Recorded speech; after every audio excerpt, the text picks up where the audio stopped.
Hello everyone, welcome to my channel. This is Amisha and आज हम करने वाले हैं बहुत ही डिफिकल्ट लगने वाला क्लास 10 का टॉपिक डिटर्मिनर्स इंग्लिश ग्रामर का। तो चलिए विदाउट टाइम वेस्ट किए शुरू करते हैं। वैसे तो मैंने आपकी ग्रामर जो है वो थोड़े ही आधे घंटे के मैक्सिमम आधे घंटे के बीच में पूरी करवा रखी है, पर वो मैंने एक आपको ब्रशअप के तौर पे करवाई थी। पर आज हम एक एक कंसेप्ट को समझेंगे ताकि आपकी कोई गलती ना हो और इससे बाहर आई थिंक कि नहीं आएगा आपके पेपर में कुछ भी। और इसके बाद आप कुछ प्रैक्टिस कर सकते हैं। थोड़े से क्वेश्चन आपको मैं दे दूँगी 5-6, ठीक है। बाकी आप क्वेश्चन को किसी भी बुक से उठा के प्रैक्टिस करना एक बार, ठीक है। चलिए शुरू करते हैं। आज का जो हमारा टॉपिक है डिटर्मिनर्स। तो डिटर्मिनर्स क्या होते हैं, उनके टाइप क्या है, वैसा क्वेश्चन नहीं आता पेपर में। आपको क्या पूछा जाएगा कि लगाओ इसको, ए कहाँ लगेगा या फिर दीज कहाँ लगेगा, मैनी कहाँ लगेगा, फ्यू कहाँ है, अ फ्यू कहाँ पे है। तो वो चीज़ें आपको समझ आनी चाहिए, ना कि किस टाइप का है वो समझ आना चाहिए, ठीक है। मतलब समझना तो है ही है, बट हाँ उसको ज़्यादा कंसेप्ट में याद रखना। Practice is most important. क्या इंपॉर्टेंट है? Most important is practice. एक बार हमने वीडियो सुन ली, इसके बाद प्रैक्टिस करनी है। सबसे पहले हम करेंगे आर्टिकल्स को। आर्टिकल्स क्या होते हैं? ए, एन, द। ये क्या है? आर्टिकल्स। जब हम छोटे से नन्हे मुन्ने बच्चे थे तब से हमने पढ़ा हुआ ए एन द क्या होते हैं? आर्टिकल्स होते हैं। हमने ये भी पढ़ा कि एन के साथ जो है वो आपका क्या लगता है? ए, ई, आई, ओ, यू लगता है। ये क्या होते हैं? वोवल्स होते हैं। हमने पढ़ा था, ठीक है। नहीं पढ़ा तो सुनते जाओ, ठीक है। अब इनको जो हम बच्चे क्या सोचते हैं कि ए, ई, आई, ओ, यू के साथ एन लगता है। मैं कहूँगी नहीं, वोवल साउंड के साथ एन लगता है, ठीक है। क्योंकि अगर देखें तो हम ऑनेस्ट के साथ भी एन लगाते हैं, जबकि यहाँ पे तो एच है। पर जब हम बोलते हैं तो जो साउंड आती है वो वोवल साउंड आती है, इसीलिए हम यहाँ पे एन लगाते हैं। तो इसी तरह से आपको क्वेश्चन आ रहे होते हैं जो कि एक्सेप्शनल होते हैं थोड़े, ठीक है। अब एक हमारे पास आता है ए। अ जो है वो आपका कब लगता है? जब आपकी कॉन्सोनेंट साउंड होती है। जैसे कि जो आपके वॉवल को छोड़ दो, बाकी सारे जितने भी बचते हैं वो सारे कॉन्सोनेंट होते हैं। अब उनकी साउंड आती है, जैसे कि यूनियन में है, पहला वर्ड यू है वोवल वर्ड है, पर आपकी साउंड किसकी आ रही है? वाई ओ यू वाला की यू यू यू, इस तरह से साउंड आ रही है ना। तो इसीलिए हम यहाँ पे क्या यूज़ करते हैं? एन यूनियन, ठीक है। चलो उसके बाद हमारे पास आता है द तो सिंपल सा सटीक सा होता है किसी भी स्पेसिफिक चीज़ के लिए, किसी भी ऐसी चीज़ के लिए जो एकदम अलग है, स्पेसिफिक है, पर्टिकुलर है, उसके लिए हम क्या यूज़ करते हैं? द यूज़ कर रहे होते हैं किसी भी स्पेसिफिक चीज़ के लिए। अब आगे देखते हैं। ये नोट्स मैंने खुद बैठ के बनाए हैं आपके लिए, ठीक है। ये खुद मैंने लिखे होते हैं इसके साथ ही, मार्कर के साथ ही, ठीक है। तो आई होप आपको यहाँ पे दिख रहे होंगे। अगर आपने स्क्रीनशॉट लेना है तो ले सकते हो साथ साथ में, ठीक है। चलो अब हमारे पास आता है क्या कि कब आपके ए और एन यूज़ नहीं होता, क्योंकि क्वेश्चन ऐसे भी आते हैं जहाँ पे आप अटक जाते हो, ठीक है ना। मैंने आपको पहले बताया कि गैप फिलिंग की फॉर्म में, एरर करेक्शन की फॉर्म में इस तरह से क्वेश्चन आएंगे, ठीक है। चलो उसके बाद हमारे पास पहला है ए एन। अब ए एन नहीं यूज़ होता जबकि प्लूरल वर्ड आ जाते हैं और अनकाउंटेबल चीज़ें आ जाती हैं। अब अनकाउंटेबल क्या होता है वो भी बता देती हूँ। जैसे कि जो चीज़ें हम काउंट नहीं कर सकते वो क्या होती हैं? अनकाउंटेबल। सिंपल, जैसे कि वाटर क्या है? अनकाउंटेबल है, ठीक है। फिर आप कह लो कि राइस जो है उसके पूरे 1 kg राइस में कितने उसके दाने होंगे, वो आप काउंट कर सकते हो? नहीं कर सकते हैं, ठीक है। तो इस तरह की चीज़ें जो आप काउंट नहीं कर सकते हो वो हमारे पास क्या आती हैं? अनकाउंटेबल आती हैं। क्या आती हैं? अनकाउंटेबल आती हैं। बेसिक सी चीज़ थी ये तो, ठीक है। अब हम ए और एन को नहीं यूज़ करते प्लूरल के साथ और अनकाउंटेबल के साथ। कैसे? देखो, there are some apples in the basket. अब एप्पल्स है तो प्लूरल हो गया और यहाँ पे हम ए नहीं लगाएंगे। हम ये नहीं कहेंगे ए या an. There are some apples, there are some an apple in the basket, नहीं, वो हम नहीं यूज़ करेंगे, ठीक है। उसके बाद हमारे पास आता है अगली चीज़। देखो, there is a water in pool. ये हम यूज़ करेंगे? नहीं करेंगे, क्योंकि वाटर जो है वो क्या है? अनकाउंटेबल है। उसके साथ ना ए यूज़ होगा ना एन यूज़ होगा। There is water in the pool, यही आपका ठीक होगा, ठीक है। चलो उसके बाद हमारे पास आता है अगली चीज़, देखते हैं। इन वन लाइन ए एंड, यहाँ पे ए एंड लिखा हुआ, ठीक है ना मैंने। In one line a and an can not be use for same person. कहते हैं कि जो एक लाइन है उसमें ए और एन दोनों एक पर्टिकुलर पर्सन के लिए नहीं यूज़ किए जा सकते। जैसे कि यहाँ पे एक एग्जाम्पल देखो, ये आप मुझे होमवर्क के तौर पे बताओगे कि ये सेंटेंस एकदम करेक्ट है कि नहीं। अगर नहीं करेक्ट है तो आप कमेंट में लिखेंगे कि क्यों करेक्ट नहीं है, और अगर करेक्ट है तो आप तब भी लिख देंगे कि क्यों करेक्ट है, ठीक है। रीज़न देंगे, इसका होमवर्क है आपके लिए, ठीक है। तो सेंटेंस क्या है? Mister Gupta is a handsome and N honourable man. तो आप मुझे बताएंगे कि ठीक है कि नहीं है। ठीक है, चलो अब ये वाली लाइन को भी याद रखना। ऊपर जो हमने पढ़ा वो सारा आपका यहाँ पे इस पूरे सेंटेंस में आपका कंसेप्ट देखा जाएगा कि आपको समझ आया कि नहीं। ठीक है, तो आप मुझे बताना। उसके बाद हमारे पास क्या आता है, अगले आते हैं। पहले हम क्वांटिफाई कर लेते हैं। ठीक है, अब हमारे पास सेकेंड टाइप आती है, इट इज़ क्वांटिफायर्स। क्या आती है, क्वांटिफायर्स। क्वांटिफायर्स नाम से पता चल रहा है क्वांटिटी, जो किसी भी चीज़ की मात्रा दर्शा रहे होंगे, मात्रा बता रहे होंगे। मात्रा मतलब क्वांटिटी बता रहे होंगे, उन्हें हम बोलते हैं क्वांटिफायर्स। जैसे कि some, any, many, how and how कह रही हूँ, मच, ऑल, ये सारे जो है, फ्यू, अ फ्यू, ये बहुत इंपॉर्टेंट होता है। इसमें कन्फ्यूजन भी बहुत होती है, जो कि आज आपकी क्लियर हो जाएगी, क्रिस्टल क्लियर। ठीक है, पहले हमारे पास सबसे पहले आता है सम। सम का क्या मतलब है, देखो सम का मतलब होता है जैसे कोई रिक्वेस्ट कर रहे हैं, हम उसके लिए भी सम को यूज़ करते हैं। ठीक है, जैसे मैंने आपको बताया कि क्यों यूज़ कर रहे हैं वो याद रखना है। क्यों यूज़ कर रहे हैं, सम जो है वो किसी रिक्वेस्ट के लिए यूज़ करते हैं, किसी पॉजिटिव सेंटेंस के लिए यूज़ करते हैं बेसिकली। ठीक है, पॉजिटिव सेंटेंस मतलब कि जैसे कि आप लिख सकते हो कि मैंने उसकी मदद की, इस तरह से जो सेंटेंस होते हैं जिसमें कि पॉजिटिविटी दिख रही है, उसे हम बोलते हैं क्या, पॉजिटिव सेंटेंसेस। तो उनमें होता है ये यूज़। किसी ऑफ़र के लिए यूज़ हो सकता है। ठीक है, उसके बाद हमारे पास आता है, अब अगला हमारे पास आता है एनी। एनी में हम कब यूज़ करते हैं, किसी भी क्वेश्चन में हम एनी को यूज़ करते हैं। ठीक है, या फिर हम कोई नेगेटिव सेंटेंस के लिए, या किसी सेंटेंस में नॉट आ जाएगा, नॉट नहीं भी आएगा तब भी एनी यूज़ होता है किसी नेगेटिव सेंटेंस में। ठीक है ना, उसके बाद कोई ऑफ़र के लिए, अब ऑफ़र वाला यहाँ पे सेम है, तो यहाँ पे अगर दोनों में ऑप्शन आ गए तो कन्फ्यूजन होगी, इसलिए पॉजिटिव है, नेगेटिव है, क्वेश्चन है, रिक्वेस्ट है, ये चीज़ को थोड़ा याद रखना। किसी कमांड के लिए हम एनी का यूज़ करते हैं। मच जो है वो यूज़ होता है किसी भी अनकाउंटेबल नाउन के लिए। ठीक है, और जो मैनी है वो यूज़ होता है काउंटेबल के लिए। आई थिंक मैंने आपको पहले बता दी थी। ठीक है, उसके बाद होता है ऑल, एवरी, ईच, ये तीनों चीज़ें मैं आपको आगे जाकर क्लियर कर देती हूँ। चलो ऑल अभी यहाँ पे ही कर देते हैं। ऑल हम किसी स्पेसिफिक के लिए करते हैं।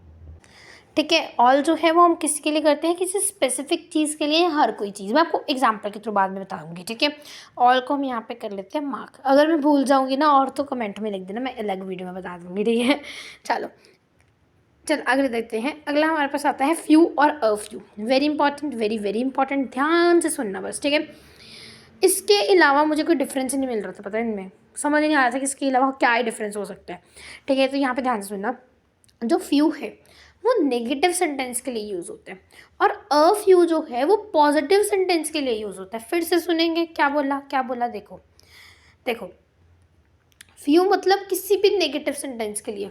ठीक है, जैसे कह लो कि जैसे कि कोई भी सेंटेंस बना लो कि जो मेरे पास मनी है वो बहुत कम रह गई है अगले महीने का खर्चा करने के लिए, तो आप फ्यू यूज़ करेंगे उस सेंटेंस में। तो जो फ्यू है वो नेगेटिव चीज़ बता रहा है कि पैसे कम बच गए हैं, तो वो क्या हो जाएगा, फ्यू आपका तब नेगेटिव सेंटेंस में होगा।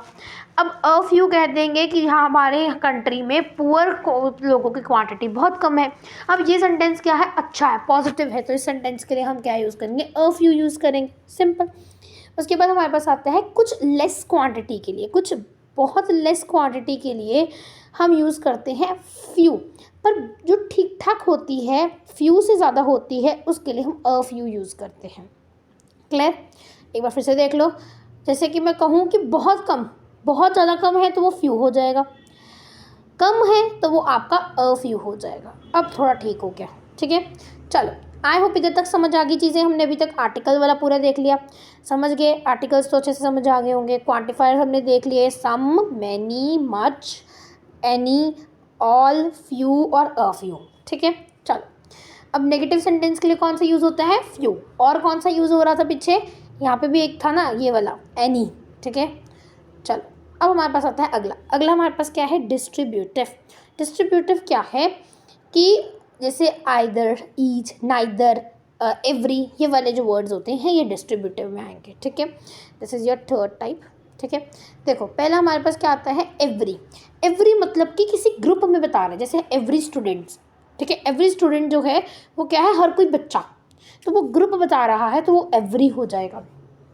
ठीक है। उसी तरह से ये हम कॉमन इंग्लिश में भी बच्चा यूज़ करते हैं वर्ड्स को, तो ठीक है। ईच मतलब कोई एक पर्टिकुलर इंडिविजुअल के बारे में बात की जा रही है, ठीक है, या कोई एक एक करके आ रहा है तो ईच हो गया, ठीक है। जैसे कि इंडिविजुअल के बारे में बात की, ठीक है, इंडिविजुअल के बारे में बात की जा रही होगी, उसके लिए हम ईच यूज़ करते हैं।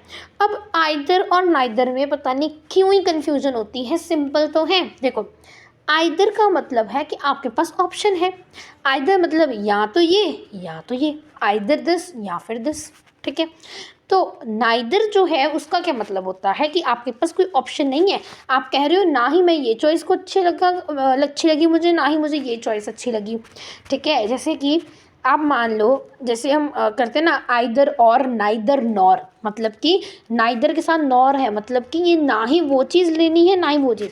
ऐसे समझ लो, आप अपनी मम्मी के साथ शॉपिंग करने गए, आपने पहले एक शॉप में 2 शर्ट्स देखी, आपको ये अच्छी भी लगी ये भी अच्छी लगी, अब आइदर ये लोगे या फिर ये लोगे, अब एक चूज़ करनी है अपने बजट के अकॉर्डिंग, तो या फिर ये चूज़ करनी है या फिर ये चूज़ करनी है, तो वो आइदर हो जाएगा। पर आपको अच्छी ही नहीं लगी, ना ही ये चूज़ करनी है ना ही ये चूज़ करनी है, तो नाइदर दिस और दिस, ठीक है। Neither red shirt nor blue shirt, इस तरह से यूज़ करते हैं। फिर आइदर पिंक शर्ट और ग्रे शर्ट, तो इस तरह से हम यूज़ करते हैं। समझ गए ना? अब आपको समझ आ गया होगा परफेक्टली, है ना। चलो, आई होप समझ आया हो, इतना अच्छा एग्जाम्पल दिया मैंने आपको, ठीक है। तो यहाँ पे क्या था, एवरी मतलब कोई ग्रुप के लिए, ईच मतलब कोई इंडिविजुअल के लिए, आइदर मतलब कि ऑप्शन है, चॉइस है, नाइदर मतलब नो ऑप्शन नो चॉइस। तो N for neither, no N for no, N for no choice, ठीक है, याद रखना, ठीक है। चलो, अब हमारे पास आता है next is this that these those. Very easy, but typical sentence में कई बार होते हैं कि नहीं समझ आता क्या लगेगा, ठीक है। कोई नहीं, अभी देख लेते हैं इसको। देखो, टाइम और स्पेस के हिसाब से भी मैं बात करूँगी, मतलब कि अगर पुराने टाइम की बात है, कोई जगह की बात है, तब भी आप ये दिस दैट दीज दोस का फॉर्मूला यूज़ करेंगे, मतलब चीज़ यूज़ करेंगे, ठीक है, जो मैं समझाऊंगी। अभी रुक जाओ, ठीक है, अभी नहीं समझ आई जितनी बात की, रुक जाओ, रुको। देखो, पहला आता है दिस, क्या आता है दिस मतलब कि कोई वो चीज़ जो मेरे पास में पड़ी है और एक पड़ी है, सिंगुलर पड़ी है, तो सिंगुलर थिंग जो कि मेरे पास पड़ी है, टाइम के हिसाब से भी, स्पेस के हिसाब से भी और डेजिग्नेशन के हिसाब से भी, ठीक है। दैट मतलब कि वो दूर चीज़ है पर सिंगुलर है, उसे हम क्या बोलेंगे कि वो क्या है, फार है पर वो सिंगुलर है। फिर दीज मतलब कि वो चीज़ें जो मेरे पास हैं, जो पास बहुत सारी चीज़ें हैं, उसे हम बोलेंगे क्या, दीज मतलब कि प्लूरल है और मेरे नियर है, पास है। दोज मतलब कि वो चीज़ें जो कि दूर हैं पर क्या है, प्लूरल है, उन्हें हम क्या बोलेंगे, दोस्त। तो याद रखना, सिंगुलर प्लूरल का केस चलेगा। सिंगुलर में आपका दिस आता है, दैट आता है, फिर यहाँ पे सॉरी दिस आता है, दीज आता है, सॉरी यहाँ मैं क्या कर जा रही हूँ, दिस दैट आता है, दीज आता है और दोज आता है। हाँ जी, ठीक है, मैं खुद ना इसमें लिखते लिखते कंफ्यूज हो जा रही हूँ, ठीक है। सिंपल है, समझ आ गया। फिर से एक बार बता रही हूँ, ध्यान सुनना। सिंगुलर मतलब कि एक चीज़ होती है, प्लूरल मतलब कि मोर देन वन, है ना।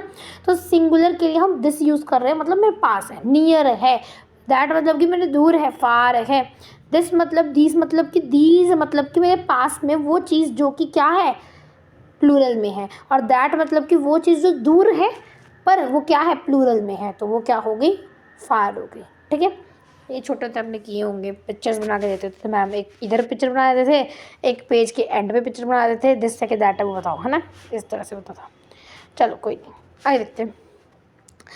अब हमारे पास आता है लास्ट वाला है, नहीं लास्ट नहीं है, सेकंड लास्ट है ये भी हमारा, ठीक है, कोई बात नहीं, आराम से करते हैं, अभी इतना टाइम नहीं हुआ हमें, ठीक है। चलो, अब हमारे पास अगला आता है क्या, possession. As name itself explain कि इसमें क्या होगा, पोसेशन, किसी की पोसेस करना, किसी को चीज़ को पोसेस करना, किसी चीज़ को दर्शाना। जैसे कि देयर, किसकी चीज़ है, देयर, किसकी चीज़ है, मेरी चीज़ है, किसकी चीज़ है, आपकी चीज़ है, किसकी चीज़ है, उसकी चीज़ है, हीज़ चीज़ है, ठीक है, मतलब उसकी चीज़ है। हर मतलब लड़कियों के लिए यूज़ किया जाता है, हीज़ मतलब लड़कों के लिए किया जाता है, बॉय के लिए किया जाता है, मैन के लिए किया जाता है, मेल लिख दो, बॉय नहीं मेल लिख दो यहाँ पर, मेल के लिए किया जाता है, हर फीमेल के लिए किया जाता है, ठीक है। इट्स मतलब कोई भी चीज़ है ना, तो उसके लिए किया जाता है, ठीक है, इट्स माइन, है ना। तो यू मतलब कि आपका, आर मतलब कि हमारा। तो इस तरह से जो है ये वर्ड्स होते हैं, वी भी हो सकता है इसमें, वी भी हो सकता है, क्यों नहीं हो सकता, वी भी लिख सकते हैं, ठीक है। तो ये सारे वर्ड्स क्या आपको समझाने की ज़रूरत है, इसका मतलब क्या है, यू, आपका, मेरा, ये सब चीज़ें तो सिंपल है। तो ये सारे वर्ड्स को पोसेशंस बोलते हैं, प्रोसेस करना, उस चीज़ को बोलना। उस चीज़ के लिए हम जो वर्ड यूज़ करते हैं, किसी भी लिविंग के लिए, किसी ऑब्जेक्ट के लिए, हर चीज़ के लिए, तो वो हमारे पास आ जाते हैं। जैसे देयर, जैसे कि हम कोई भी चीज़ की ऐसी पोजीशन में कोई याद ना आए कि देयर लगेगा, क्या लगेगा, तो ये सिंपल चीज़ें होती हैं, ठीक है। आपको सोचना है कि आप कोई चीज़ ले रहे हो, हम क्या बोलेंगे कि उसकी चीज़ है, तो हम क्या लगाएंगे, उस हिसाब से लर्न कर लेना, ठीक है। चलो अगला देखो, इंटैरोगेटिव। इंटैरोगेटिव में हमारे पास बेसिकली होता है व्हाट, हमारे पास होता है विच, हमारे पास होता है हाउ मच और हाउ मैनी। बहुत ईजी है, ध्यान से बस सुन लो, लास्ट टॉपिक रह गया, ठीक है। देखो व्हाट का मतलब है कि क्या, क्या वो हमें भी नहीं पता। व्हाट मतलब क्या और हमें भी नहीं पता, जो हमें भी नहीं पता उस समय के लिए हम व्हाट यूज़ करते हैं। विच मतलब कौन सी चीज़, कौन सी चीज़ मतलब जो हमें पता है। जैसे कि विच पेन डू यू वांट, कि कौन सा पेन तुम चाहते हो, मेरे पास तो ये ब्लू वाला है, रेड वाला है, ग्रीन वाला है, ऑरेंज वाला है, पिंक वाला है, ग्लिटर पेन्स हैं, मेरे पास स्पार्कल पेन्स है, तो बहुत सारे पेन्स हैं, कौन सा चाहिए। विच तो मुझे पता है कि मेरे पास ये चॉइसेस है और तुम्हें कौन सा चाहिए, मैं ये पूछ रही हूँ। अब व्हाट मतलब कि what you want, what do you want, what do you want मतलब तुम्हें क्या चाहिए, वो मुझे भी नहीं पता, कि चॉइस ही नहीं है कोई भी इसमें, मुझे भी नहीं पता क्या चाहिए, तो इसलिए हम व्हाट यूज़ करते हैं, ठीक है। यहाँ पे हमारे पास क्या आ गया, what do you want, what do you want. पर which pen do you want, तो इस तरह से which pen do you like to lend, या इस तरह से कुछ भी लिख सकते हो, तो वो चीज़ें आपको याद रखनी है, ठीक है। जो हमें पता है वो क्या है विच, जो हमें नहीं पता वो क्या है व्हाट, ठीक है। चलो अब हाउ मच तो आपको पता ही चल गया होगा, अनकाउंटेबल, मच मतलब अनकाउंटेबल, और हाउ मैनी मतलब कि काउंटेबल, वो चीज़ जो काउंटेबल है और क्वेश्चन में है, ठीक है। चलो आई होप आपको ये चीज़ें समझ आ गई होंगी, एक एक करके मैंने बहुत डीपली जाके समझा दी, एक बार फटाफट से रिवाइज कर लेते हैं। शूशटाक देख लो,